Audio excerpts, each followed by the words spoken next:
Hey, what's up, everybody? True Boxing here. Thank you for coming back to Get Hit with the Truth. So today we are officially finishing up the True Boxing annual top 10s for the 130-pound Super Featherweight Division, as this is the state of the 130-pound division, the state of 130, in my opinion on it after another full year. Now, before we get into that, if you could smash the like button, leave a comment, or subscribe to the channel, I really do appreciate any and all support that I can get as I continue to build my channel here. So the state of this division, it's an interesting one. Like, is it better this year than it was last year? I mean, it's roughly about the same. And the reason why I say that is Emmanuel Navarrete retains the top spot. O'Shaquie Foster is the number 2. He earned that by beating Conceição, but he didn't have like an overwhelming year, you know?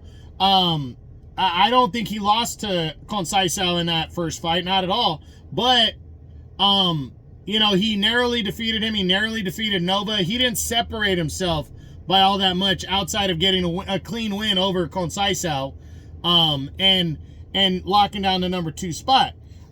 You had, you know, Joe Cordina left the division. He was one of the bright guys in the division, and a 35-year-old guy who didn't really impress against Josh Warrington and Anthony Kakachi became your IBF champ.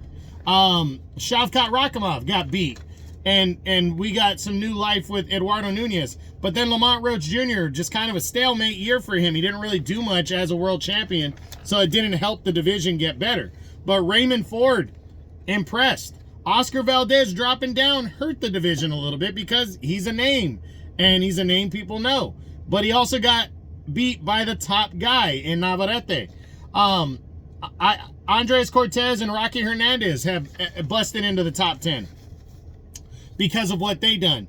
But some of the guys that dropped out, you know, it didn't really hurt. Mark Magsayo wasn't really a staple yet at 130, so him dropping out doesn't really hurt, but he's right on the verge of busting in.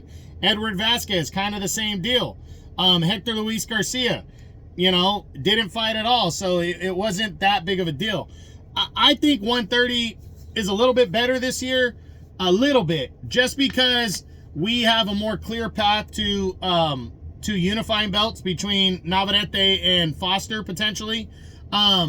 I believe the IBF is going to be in a good position once Kakachi either fights Eduardo Nunez or vacates and Nunez takes over with the belt. I think the IBF is going to get better. It's going to be more active, the IBF title. The WBA, I think, is going to clear up the congestion a little bit by the end of the year, because hopefully the belt's going to be off of Roach, or Roach is actually going to defend the title. And we're going to start seeing more of a clear road, to which I'm hoping will be a clear road towards undisputed. But we're going to have some good matchups. I think Rafael Espinosa from 126 is going to be moving up to 130. That's my personal opinion. He could go after Navarrete, and it's just going to make the division better. So I'm looking forward to this year. I think it's on an upswing. It didn't get significantly better, but I do feel that 130 is better than it was last year, slightly. But this year, the one thing about it is there's so many guys. If you saw my On the Bubble video to start the division, I talked about like fucking 15, 16, 17 guys that are on the bubble of potentially busting in, because they either have established names or they're highly ranked.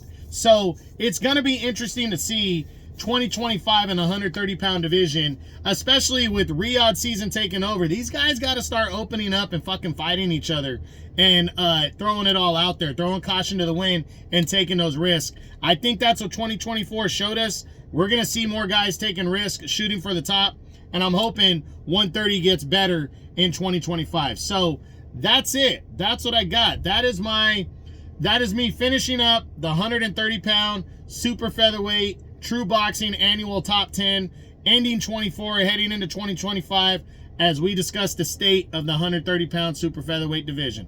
I hope you enjoyed the video. If you did, smash the like button, leave a comment, or subscribe to the channel. I appreciate any and all support. This is True Boxing. You've been hit with the truth.